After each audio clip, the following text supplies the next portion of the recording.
2층 제 목소리 잘 들리시나요? 잘 안 들린답니다. 2층. 기도하겠습니다. 하나님 아버지 참으로 감사를 드립니다. 주님의 부활을 기념하는 이 주일에 주님께 예배할 수 있는 기회와 또한 하나님 앞에 나올 수 있는 거룩한 은혜로 인도해 주심을 감사드립니다. 이 시간 온전히 하나님만 나타나게 해주시고 주님의 영광만 충만하게 주님의 영광을 볼 수 있는 귀한 자리가 되게 하여 주시옵소서. 감사를 드리며 예수 그리스도 이름으로 기도드립니다. 아멘. 제가 최근 2달 사이에 제 개인적으로 참 위태로운 몇 가지 일들이 있었습니다. 근데 그 중에 한 가지는 제가 기억을 하지 못하는 순간인데요. 제 기억하지 못하는 순간에 죽을 뻔한 적이 있었습니다. 주변 사람들의 증언에 의하면 저희 왼쪽 가슴에 이게 한 5cm 정도 되는 제세동기라는 기계를 달고 심장과 연결하는 수술을 했는데 1시간 30분 정도 걸리는 수술이 끝나고 마취에서 깨어날 때였다고 합니다. 그리고 어벙벙하지만은 분명하게 의식이 있는 듯 보이게 말을 했답니다. 그리고 제가 그 의식이 없는 그 순간에 무의식이 발현되는 순간이었는데요. 그때 아내와 제 어머니가 저를 보고 있었고, 그리고 그런 가운데서 제가 이렇게 말을 했답니다. 2명의 여자 의사 선생님이 있었는데 제가 실실 웃으면서요, 제가요 원래는 이런 사람이 아닌데요, 의사 선생님께 맛있는 걸 사드리겠다고 이거 데이트 신청을 했답니다. 그리고 얼굴을 잊어버리면 안 된다고 갑자기 벌떡 일어나더니 얼굴을 똑바로 쳐다보더랍니다. 제가 수술실에서 수술받고 나오자마자 아내에게 받아 죽을 뻔한 순간이었어요. 이게 끝이 아닙니다. 침대에 실려서 병실로 와서는 간호사 선생님을 보더니 이쁘다 하면서 부끄러워하더래요. 참 기가 막히죠. 그리고는 제 아내를 가리키면서 제 아내예요라고 소개를 하더랍니다. 그리고는 이렇게 말하더랍니다. 그런데요, 제 아내가 더 이뻐요. 이런 상황이기 때문에 의식이 없는 순간에 맞아 죽을 뻔하다가 지금 이 자리에 죽지 않고 서 있습니다. 제 아내는 평소 자주는 아니지만 저에게 나 사랑해? 사랑하지라는 말을 가끔씩 묻습니다. 그런데 제가 의식이 없을 때에 죽었다가 살아났을 때 몸부림치고 난리를 치는 그 순간에도 다른 어떤 사람의 말을 듣지 않고 바보 온다리 평강공주의 말을 들은 것처럼 저는 제 아내의 말만 들었답니다. 그리고 제 아내가 더 예쁘다고 말을 한 거죠. 기왕이면은 의식이 없는 그 순간에 제 아내가 제 세상에서 제일 예뻐라고 말을 했으면 엄청난 점수를 땄을 건데 의식이 없어가지고 제가 그런 말을 못했습니다. 이 시간 말합니다. 여보, 세상에서 당신이 제일 예뻐요. 요 몇 주간 제 아내는 힘든 시간이었지만은 제가 아내를 향하고 있다는 그 마음이 진실이었다는 것을 확인할 수 있었습니다. 마태복음 14장 22절 33절에는 이렇게 써 있습니다. 저는 이 부분을 갖다 이렇게 제목을 정했습니다. 뚝뚝 누르면 아니야.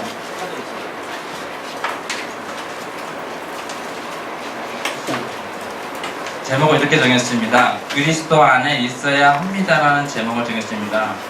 그리스도 안에 있어야 한다는 것은 그리스도를 향해서 또는 향하여 그리스도가 있는 곳에 그리스도의 통치권 영역 안에 또 영향력 아래서 등등 여러가지 표현으로 가능할 것입니다. 마태복음 14장은 헤롯 대왕이 나타납니다. 그 헤롯 대왕에 의해서 예수님이 오시기를 예비한 그 세례 요한이 죽음을 당한 사건이 기록되어 있고요. 물고기 2마리와 떡 5개의 빵을 가지고 5,000명을 먹인 기적적인 사건이 기록되어 있고 그 뒤를 이어서 우리 이 본문이 기록되어 있습니다. 이 본문은 마태복음 14장 22절에서 33절인데요. 같이 읽어보도록 하겠습니다. 시작. 예수께서 즉시 제자들을 대촉하사 자기가 무리를 보내는 동안에 갔음을 가게 하시고 무리를 보내신 후에 기도하러 따로 산에 올라가십니다. 저물매 거기 혼자 계시더니 배가 이미 육지에서 술이나 떠나서 바람이 거스름으로 물결로 말미암아 고난을 당하더라. 밤 사경에 예수께서 바다 위로 걸어서 제자들에게 오시니 제자들이 그가 바다 위로 걸어오심을 보고 놀라 이병이라 하며 무서워하여 소리 지르거늘 예수께서 베드로가 대답하여 이르되 주여 만일 주님이시거든 나를 명하사 우리로 오라 하소서 하니 오라 하시니 베드로가 배에서 내려 물 위로 걸어서 예수께로 가되 바람을 보고 무서워 빠져가는지라 소리질러 이르되 주여 나를 구원하소서 하니 예수께서 즉시 손을 내밀어 그를 붙잡으시며 이르시되 믿음이 작은 자여 왜 의심하였냐 하시고 배에 함께 오르매 바람이 그치는지라. 배에 있는 사람들이 예수께 전하며 이르되 진실로 하나님의 아들이었소이다 하더라. 아멘. 마태복음은 예수님이 누구이신가를 같은 종족인 유대인들에게 마태가 말을 하고 있는 성경입니다. 그래서 아브라함과 다윗의 자손이라는 글로 마태복음 처음 1장 1절을 시작합니다. 그리고 예수님이 누구이신가를 충분하게 설명한 다음에 마태복음 마지막인 28장 20절에서는 이렇게 기록하고 있습니다. 세상 끝날까지 예수님께서 너희와 항상 함께 있으리라는 말로 마무리되고 있습니다.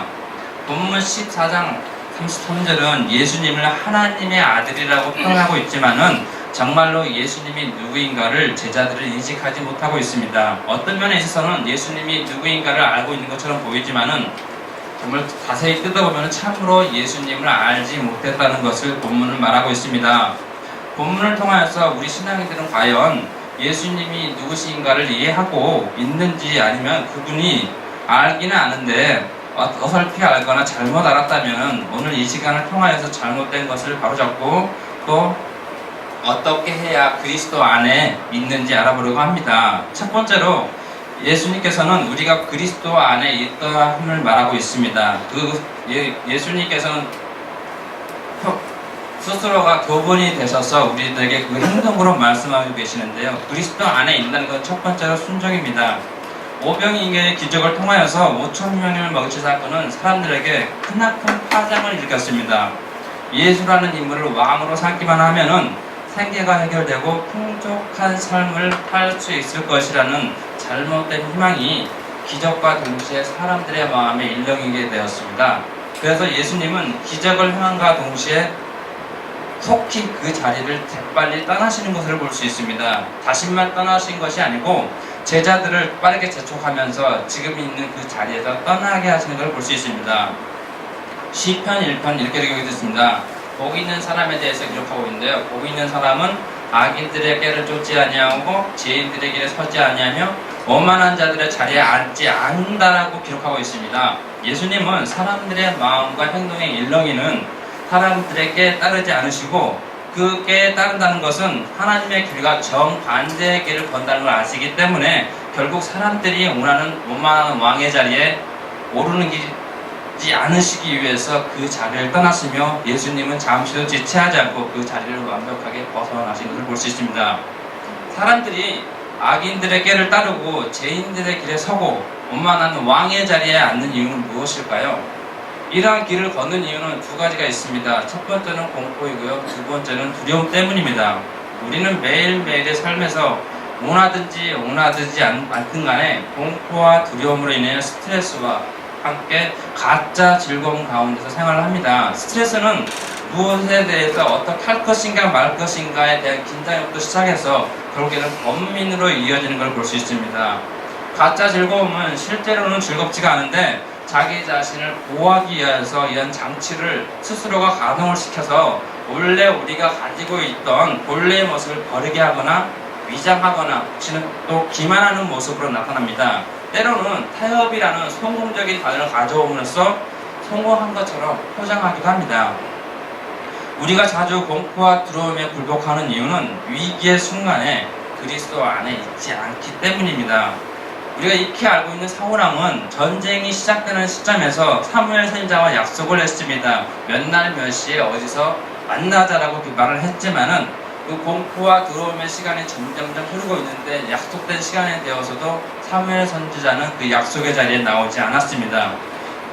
사울왕은 스트레스와 공포와 두려움 속에서 결국은 자기 자신을 기만하고 떠나가는 백성들의 모습을 보면서 스스로도 자신을 속이고 이장하면서 그 위기를 극복하고자 스스로가 타협을 하기 시작합니다. 자신이 해서는 안 되는 일이지만은 특별한 상황이라고 배경을 스스로가 유한을 삼으면서 제사장만이 드릴 수 있는 제사를 드리는 모습을 볼 수 있습니다. 사울의 모습은 역사 속에서 우리가 많이 볼 수 있습니다. 많은 사람들이 걸었던 그 길 그대로 답습하고 있었고, 악인들의 깨를 자르고 죄인들의 길에 서고 오만한 자리에 앉는 모습을 보였습니다.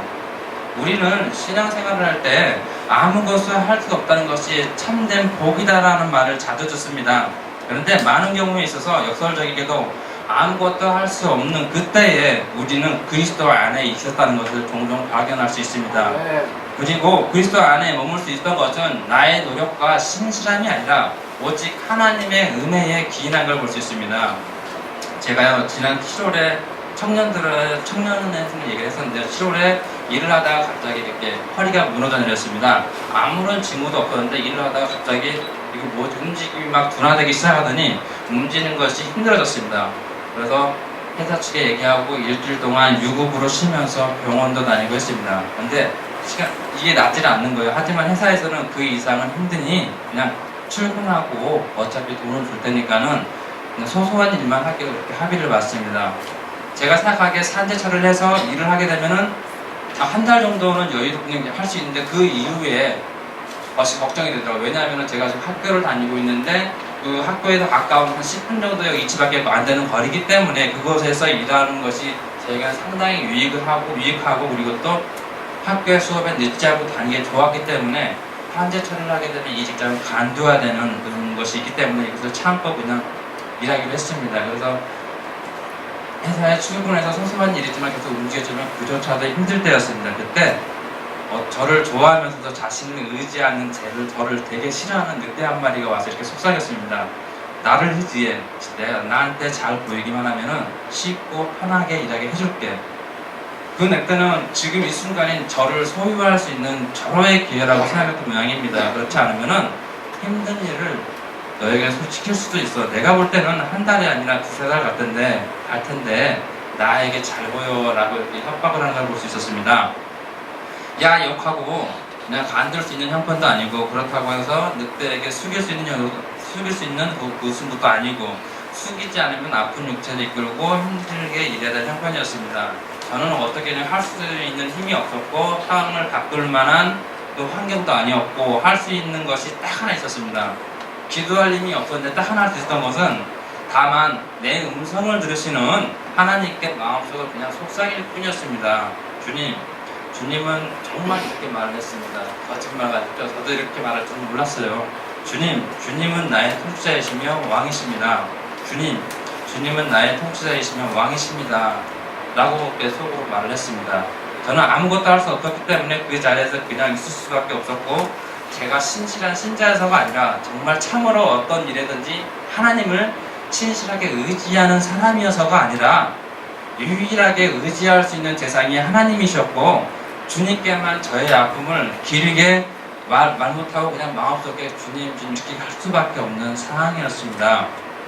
예수님께서는 자신을 왕으로 추대하려는 무리들에게 벗어나서 하신 일은 산에 올라가서 기도하셨습니다.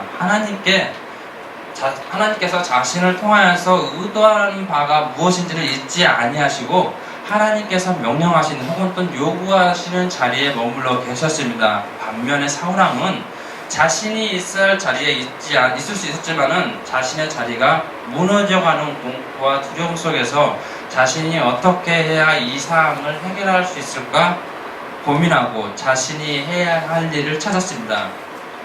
구약의 많은 경우에 있어서 믿음의 조상들은 급박한 상황 속에서, 특별히 전쟁의 상황 속에서 바로 지금 움직여야 적군을 격퇴할 수 있는 순간이지만, 급박한 순간이지만 그때라도 먼저 하나님의 뜻을 묻고 움직인 것을 볼 수 있었습니다. 이 땅에 왕으로 오신 예수님은 하나님이 보여주시는 것에 관해서 반응을 하실 뿐이 없지 스스로가 무언가를 해보려고 하신 것이 아니었습니다. 광야에서 예수님께서 세례를 받는 것을 잘 알고 있습니다. 광야에서 성령님께 이끌려서 40일 동안 금식을 하면서 시험을 받았습니다. 첫 번째 시험은 이렇습니다. 사탄이 예수님께 말합니다. 네가 하나님의 아들이거든 이 돌덩이가 떡이 되게 하라는 요구였습니다. 사실 예수님께서는 돌이 떡이 되게 하는 그 수많은 그 기적보다 더 많은 기적과 이적과 표적을 행하셨습니다. 돌이 떡이 되게 하는 것은 너무나 손쉬운 아무것도 아닌 일이었습니다. 문제는 지금 이 순간 예수님께서는 하나님께 이끌려서 광야에서 금식을 하고 있다는 것입니다. 예수님께서 광야에 계시는 그 자리는 하나님께서 있으라고 하신 자리이고 분명히 하나님께서 요구하시는 자리였다는 것입니다. 예수님께서는 그 자리에서 순종하셨다는 것입니다. 이 이야기는 광야에서 40일 동안 금식하면서 후에 시험받으신 이야기는 예수님께서 사탄의 요구에 대해서 거부하신 사건이 아니라요, 하나님의 명령에 순종했던 자리에 계셨던 사건이라는 것입니다. 힘들고 어려운 자리지만은 예수님은 악인들의 꾀를 따르지 않고 죄인들의 길에 서지 않고 원만한 자리에 앉을 의도가 전혀 없었다는 것을 보여주는 사건입니다. 예수님은 하나님의 뜻을 순종함으로써 하나님 안에 계셨지만은 저는 아무것도 할 수 없어서, 순종이 아니라 아무것도 할 수 없어서 주님 안에 있을 수밖에 없었습니다. 그리스도 안에 있다는 것은 자신이 누구인지를 알고 하나님이 어떤 분이신지를 알고 그 자리에 머무는 것을 말합니다. 본문 32절에 가면 예수님께서는 베드로와 함께 배에 함께 오름에 폭풍이 바람이 그치는지라라고 기록되어 있는 걸 볼 수 있습니다. 예수님께서는 때론 폭풍이 있는 물에 대해서 명령을 하셨습니다. 잠잠하라 이렇게 말씀하시니, 예수님이 말씀하시니 물이 잠잠한 것을 볼 수 있습니다. 그렇지만 32절 이 순간은 예수님께서 배에 오르시자 어떻게 되었습니까? 그 바람은 잠잠해진 걸 볼 수 있습니다. 그리스도가 누구십니까? 그분은 하나님이십니다. 고대 사람들은 바다를 악령의 집이라고 생각을 했습니다. 그런데 그 바다 위를 걷는다는 것은 바다를 지배한다는 표현과 동일한 표현인 것이죠. 시편 77편 16절에는 이렇게 기록되어 있습니다. 하나님이여 물들이 주를 보았나이다. 물들이 주를 보고 두려워하며 깊음도 진동하였고, 77편 19절은 이렇게 되어 있습니다. 주의 길이 바다에 있었고 주의 고든 길이 큰 물에 있었으나 주의 발자취를 알 수 없었나이다 라고 기록되어 있습니다. 욥기 9장 8절은 이렇게 기록되어 있습니다. 그가 홀로 하늘을 펴시며 바다 물결을 밟으시며 라고 기록되어 있는 걸 볼 수 있습니다. 욥기 38장 16절은 이렇게 기록되어 있습니다.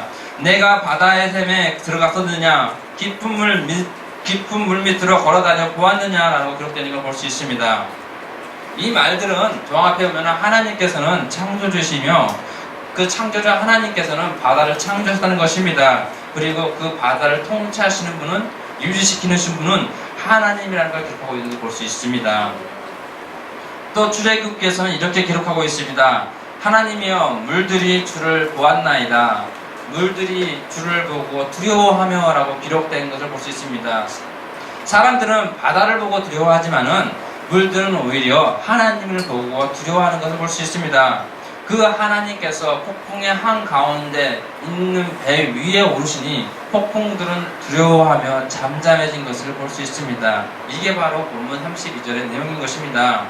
제가 주님 나의 통치자이시며 왕이십니다 라는 고백한 이틀 후에 그냥 저희 회사에서 공부하는 공문과장이 회사를 간둔다는 소리를 들었습니다. 그래서 저는 왜 그런지는 모르겠지만은 어떤 의도도 가지지 않았고 아무 생각 없이 그냥 소장을 찾아가서 이렇게 말했습니다. 제가 그냥 배우면서 그 공문과장 일을 해보면 안 될까요? 라고 물었습니다.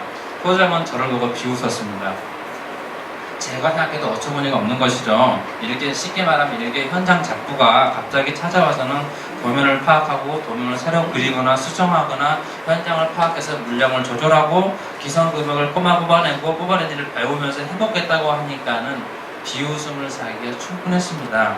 소장이 비웃던 그날 저는 그냥 덤덤했습니다. 그날 저녁에 소장에게 무슨 일이 있었는지 모르지만은 다음날 아침에 저를 불렀습니다. 오늘부터 며칠 동안 공무과장에게 인수인계를 받으면서 배우라는 것입니다. 저를 괴롭히던 그 늑대가 이런 표정을 써봅니다. 이렇게 작부 주제에 네가 그 일을 할 수 있겠느냐며 비웃었습니다. 그러나 며칠 만에 소장은 저를 살갑게 대하기 시작했고 저를 협박하던 늑대는 반대로 저에게 협박을 받아야 할 이치로 변했습니다. 우리가 문제 가운데 있을 때에, 삶의 경량 가운데 있을 때에 우리는 그리스도 안에 있어야 한답니다. 그분은 이미 폭풍이 있는 바다 한가운데 있는 배 안에 계셨고 거센 물결이 우리를 괴롭힐 때에 배에 오르심으로 폭풍은 주님을 두려워하며 잠잠해진다는 사실입니다. 저는 이미 말했듯이 혹은 여러분이 알듯이 신실한 기독교는 결단코 아닙니다. 요새 여러분들이 읽고 있는 책 제목을 보면은 노력 없이 없는 변화, 당신은 이미 가졌습니다 등등 그리스도 안에 있다는 것은 그분을 바람으로부터 이미 시작되는 것입니다. 이게 바로 순종의 첫 출발점인 것입니다. 두 번째로 그리스도 안에 있을 수 있는 두 번째 방법은 믿음으로 가능합니다. 이렇게 말하니까 참 답답하죠. 믿음이 뭘까? 믿음이 뭘까? 답답합니다. 그리스도 안에 있는 것은 믿음으로 가능하다고 말을 하니 답답합니다. 그런데 이게 쉽게 풀이하면 이런 것이죠. 그리스도 안에 있을 수 있는 두 번째 방법은 그리스도에게 집중해야 한다는 것입니다. 본문에 나타난 베드로는 두 가지의 모습을 보여줍니다. 믿음이 있는 모습과 믿음이 없는 부족한 자의 모습으로 등장하는 걸 볼 수 있습니다. 예수님께서는 제자들을 좋지 않는 그 자리에 자신을 왕으로 세우려는 그 자리에서 벗어나게 하려고 배에 태워서 제자들을 보냅니다. 그런데 이 배가 3-4km 정도를 가다가 바다의 풍랑에 의해서 거칠어서 더 이상 진행을 하지 못하고 고난을 당하고 있는 것을 예수님께서는 보시고 성경에 나온 사경, 즉 새벽 3시에서 6시 사이에 바다 위를 걸어서 제자들에게 오셨습니다. 그때 제자들은 유령으로 알고 무서워 소리를 질렀습니다. 그때 한 목소리가 들립니다. 안심하라, 내니 두려워하지 말라. 이 표현은요, 출애굽기 3장 14절에 보면 이런 표현과 비슷한 맥락입니다. 하나님이 모세에게 이르시되 나는 스스로 있는 자니라 라는 것입니다.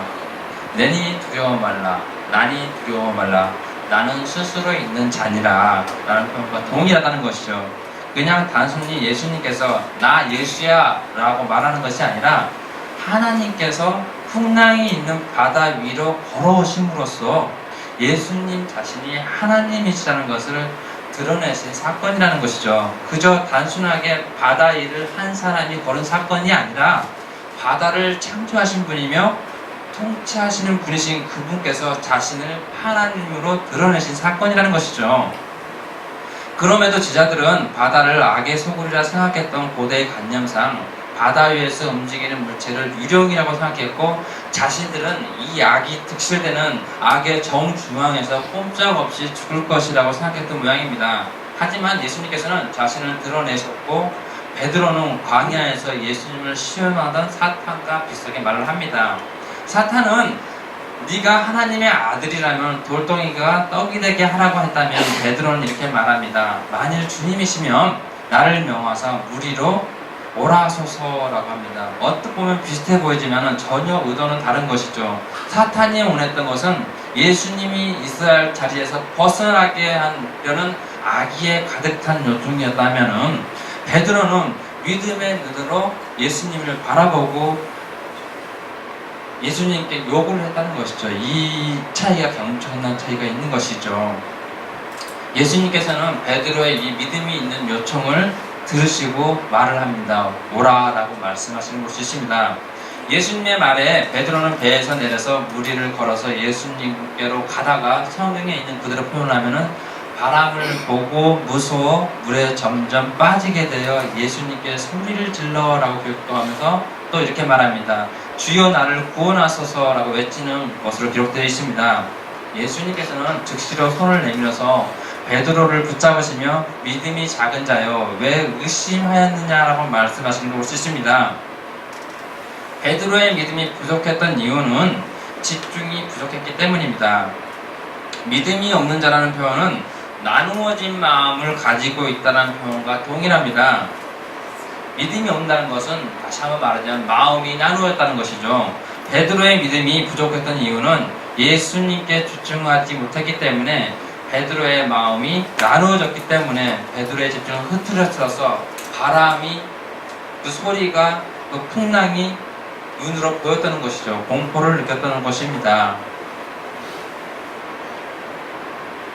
베드로가 바다 위에서 조금 걷다가 이제 물에 빠집니다. 그 느껴지는 것이 아니라 이제는 실제로 위협이 베드로에게 향했던 것을 볼 수 있습니다. 예수님께 집중했던 마음이 흐트러지는 그 순간 베드로의 발은 물속으로 점점 빠져들었습니다. 우리는 때로 믿음이 없거나 작아지는 이유가 집중이 부족하여지기 때문입니다. 마음이 나누어졌기 때문입니다. 사자와 같이 갈기 있는 동물은요, 본능적으로 불을 무서워한다고 합니다. 때문에 불 속을 지난다는 것은 있을 수가 없답니다. 절대 사자와 같이 갈기가 있는 동물들은 불 속을 뛰어넘을 수가 없답니다. 이거는 말도 안 된다는 것이죠. 그런데 서커스에 나오는 사자들을 보게 되면 정말 덤펑덤펑 이렇게 불 속을 온으로 된 그 불 원형을 너무나 잘 뛰어넘는 걸 볼 수 있습니다. 사자들이 이 불을 뛰어넘는 것은 불을 보고 뛰는 것이 아니라요, 불 너머에 있는 조련사를 보고 뛴다는 것입니다. 사자의 눈에는 불이 보이는 것이 아니라 자신을 조련한 그 조련사를 보기 때문에 불이 보이지 않고, 조련사를 보기 때문에 조련사가 명령하는 대로 조련사가 지시하는 대로 움직인다는 것 뿐입니다. 사자가 조련사에게 집중하지 못하거나 집중력이 흐트러진다면 분명히 사자는 불을 보기 때문에 그 불을 뛰어넘을 수가 없다는 것입니다. 믿음은 무엇을 집중하고 있는 것입니다. 그리스도 안에 있을 수 있는 첫 번째가 순종이라면, 두 번째는 계속해서 그리스도 안에 머물 수 있는 것은 믿음, 즉 집중에 있다는 것이죠. 나누어진 마음을 가지고 있지 않아야 한다는 것이죠. 베드로가 무리에서 계속해서 걸을 수 없었던 이유는 주님께 집중한 것이 아니라 순간적으로 마음이 나누어졌기 때문에 그는 물속으로 빠지기 시작했던 것입니다. 제가 일개 작부에서 현장 작부가 하루 만에 그냥 공모 과정이 되었습니다. 그 일을 할 수 없을 것이라고 여기고 늑대는 저를 보고 비웃었습니다. 며칠 후부터 늑대는 저의 한심을 사기 위한 웃음을 보여야 했습니다. 참 인생이 바뀌는 건 순식간입니다. 현장에서 일하다가 사무실에서 일하니까는 천국이 따로 없었습니다. 하루 종일 땀으로 범벅이 돼서 일을 했었는데 사무실에서는 추워서 옷을 따로 하나 준비해야 되지 않나 고민할 정도였습니다. 제 편한 시간에 병원에 가서 치료도 받고 허리를 무리하지 않아 되었고, 일을 잘 몰라서 버벅일 줄 알았는데 주어진 일이 끝내고도 시간이 남아돌아서 어떻게 해야 시간을 보낼까 고민해야 했습니다. 늘 시간이 부족했는데 책을 읽을 수 있을 만큼의 시간도 주어졌고, 청년의 수련회 준비도 할 수 있었고, 일하면서 영화까지 봤습니다. 일을 잘하다 보니까는 자신감이 붙었습니다. 옆에 사무실에 있는 많은 선생님들이 와서 조언을 합니다. 과장님은 일을 배우는 것이 매우 빠르고 오히려 남들을 가르쳐줄 정도니까는 공무나 소장일을 하지 말고 차라리 샷기살라라고 했습니다. 과장님 정도면 한 4년에서 5년이면은 충분히 하고도 남을 것 같다고 했습니다. 그래서 샷기사의 연봉이 많이 되는데 그렇게 하라는 거죠. 자기가 일도 하면서 편하게 시간도 보낼 수 있고 개인적인 시간도 마음껏 할 수 있으니까 샷기사를 하는 게 좋고, 그리고 또 앞으로 이렇게 사역의 일을 하는데 그것이 많이 도움이 될 거니까 차라리 3-4시간만 일하고 1년에 5천 벌면은 그렇지 않겠느냐는 거죠. 그래서 안 그래도 생각해보니까 참 저도 그러한 계획을 갖고 있었는데 너무나 비전이 있어 보이고, 제가 보기에는 정말 4-5년이 아니라 2-3년만 하면 충분할 것 같다고 말을 했더니 또 소장들도 인정하기 싫은데 너라면 할 수 있어라는 표정을 지었습니다. 도면을 약간 몰랐던 제가 3주 만에 도면을 이해하고 수정하고 보완하고 그리고 현장 일을 혼자서 처리하고 있었습니다. 어차피 저는 개척을 해야 됩니다. 그리고 또 아무런 환경적 요인에 도움을 받을 만한 요소가 없습니다. 그래서 2년 정도만 바지런히 문제면은 연봉이 1억까지도 오를 것 같고, 하루 3-4시간만 일하면 되니까 너무나 앞이 탄탄대로 시원해 대로가 있는 그런 느낌이었습니다. 그리고 교회도 개척하고 가장으로서 생계에 대한 염려와 사역자로서의 일을 진행하는데 아무런 문제가 없을 것 같았습니다. 경제적인 문제에서도 이제 해방될 수 있을 것 같은 비전이 펼쳐졌습니다. 모든 그들이 저를 여기는 것 같았습니다. 마음이 나누어진 거죠.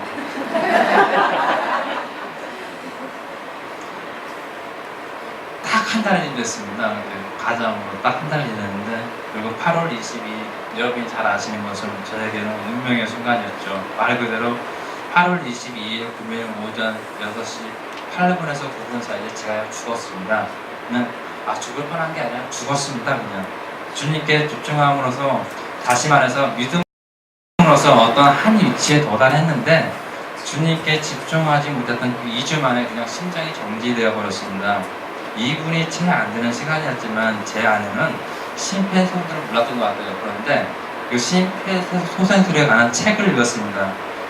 읽었던 적이 있었던 것 같습니다. 제가 쓰러진 순간부터 구급차가 도착하는 그 영원한 시간 동안 아내는 심폐소생술을 막 저에게 시행을 했죠. 그리고 구급차가 약 1분 5초 만에 도착해서 아직까지 뛰고 있지 않은 제 심장에 전기 충격을 가해서 심장이 뛰었고 또다시 2분여 만에 병원 응급실에 도착했습니다. 이 모든 일이 이루어진 지 채 5분도 걸리지 않았습니다. 저를 보는 의사들의 표정은 말로만 듣던 기적을 대하는 표정이었습니다. 심장이 정지되고 다시 뛰고 한 사람들 중에서 아무런 이상이 없는 경우는 0.8%의 확률이라고 말합니다. 저는 기적이라고 생각하지 않는데 의사들은 기적을 대하는 눈으로 자꾸 쳐다보고 자꾸 물어봅니다. 저는 분명히 기억하는 한 장면이 있는데요. 심장이 정지되었는지는 모르지만은 아내의 심폐소생술과 전기 충격으로 다시 눈을 떴을 때 전 어리버리한 소리로 분명 주님을 불렀습니다. 그리고 그분께 집중했습니다. 그리고 그때 기도했던 걸 저는 기억합니다. 주님께 집중하지 못해서 물에 빠져들어갔던 베드로가 주님께 울부짖었다면 전 눈을 다시 뜬 그때부터 첫 번째 중환자실에서 주님께 집중하려 노력했습니다. 그런데 집중이 되지 않았습니다. 이때 많은 사람들이 저를 위해서 기도한 것을 알고 있습니다. 그 기도 덕분에 전 또다시 있을 위험으로부터 벗어날 수 있었습니다. 두 번째 병원 중환자실에 있을 때는 많이 편했습니다. 제가 왜 중환자실에 있어야 하는 이유를 모르겠더라고요. 그리고 병원에서 제공된 식사를 저는 밥과 반찬까지 싹 비웠습니다.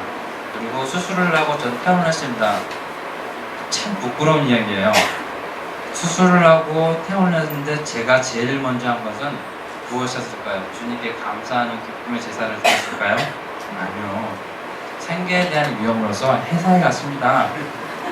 이제 퇴원도 했고 했으니 내일부터 당장 일하겠다고 말했습니다. 결론부터 얘기하자면 해고됐습니다. 하나님께서는 제가 하나님 자신에게 집중하기로 원하셨습니다. 정말로 은혜인 것은 주님께서 저를 당신만을 집중하기로 원하셨던 것입니다. 사람들은 잘 묻습니다. 형, 변호사님, 뭐또 묻습니다. 야, 네가 그때 죽었을 때에 어떠한 일이 있었니? 라고 물어봅니다.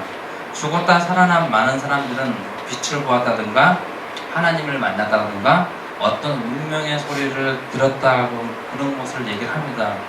유감스럽게도 저는요 아무 일도 없었습니다. 듣지 마세요. 오히려 주님께 집중했다가 집중하지 못했다가 주님께 집중했다가 집중하지 못하는 반복이 지금까지 이 시간까지 이어지고 있을 뿐입니다. 해고당한 그 순간이 저에게는 심장마비로 죽었던 그 순간보다도 더 고통스러웠습니다. 그러나 어떤 방법이 없었습니다. 베드로가 주님께 울부짖었던 것처럼 그냥 주님을 바라볼 수밖에 없었습니다. 왜냐고요? 그분밖에 안 보이더라고요. 다른 길이 없더라고요. 다른 길이 없는 게 참 축복인 것 같습니다. 주님은 베드로의 손을 잡아주셨고 함께 배에 오르셨습니다. 그리고 거친 풍랑이 일던 바다가 잠잠해졌습니다. 해고를 당하고 나서 1시간 동안 길거리를 배회했습니다.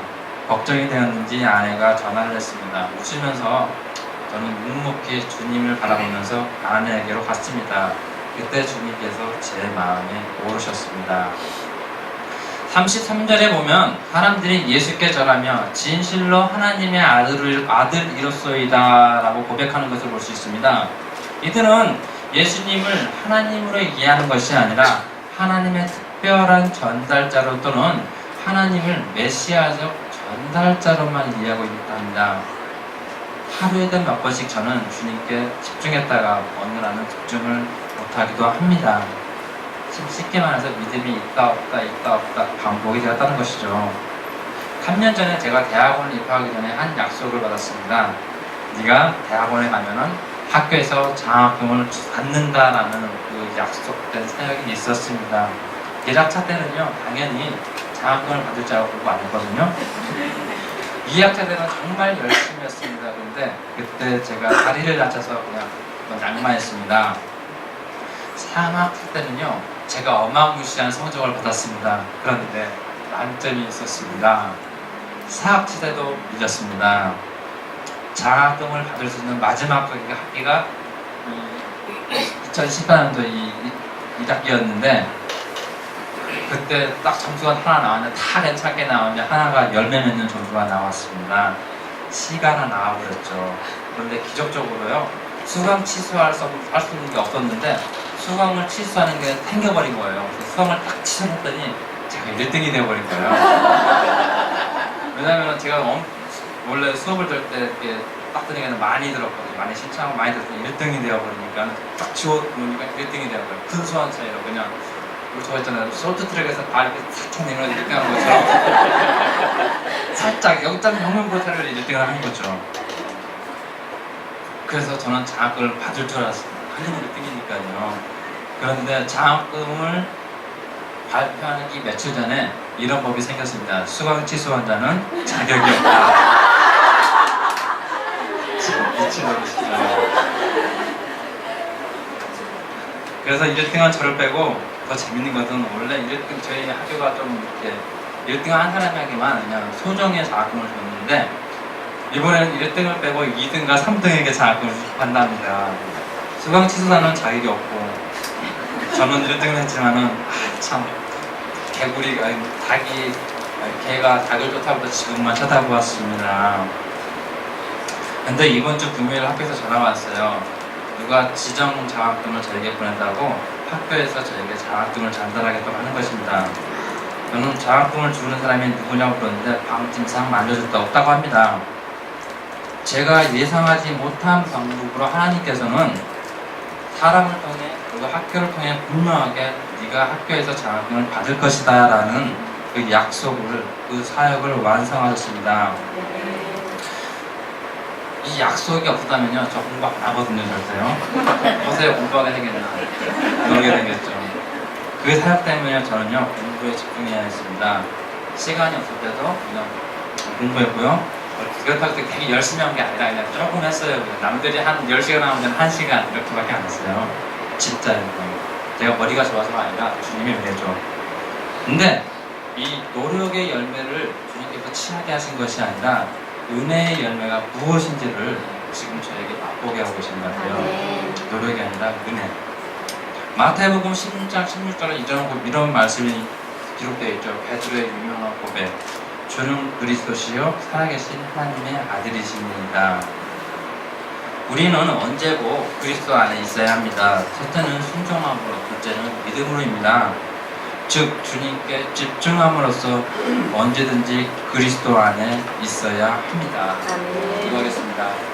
하나님 아버지, 저희는 언제나 믿음이 없어서 또 나누어진 마음을 가지고 있어서 온전히 주님께 저희의 온 마음을 드릴 수가 없습니다.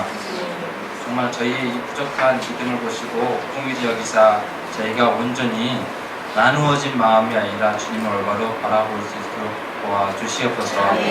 감사를 드리며 예수 그리스도 이름으로 기도합니다. 이 시간 제가 노래를 못 불러서요, 여기 찬양단 두 분께 특별하게 노래 한 곡 부탁드리겠습니다.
당신은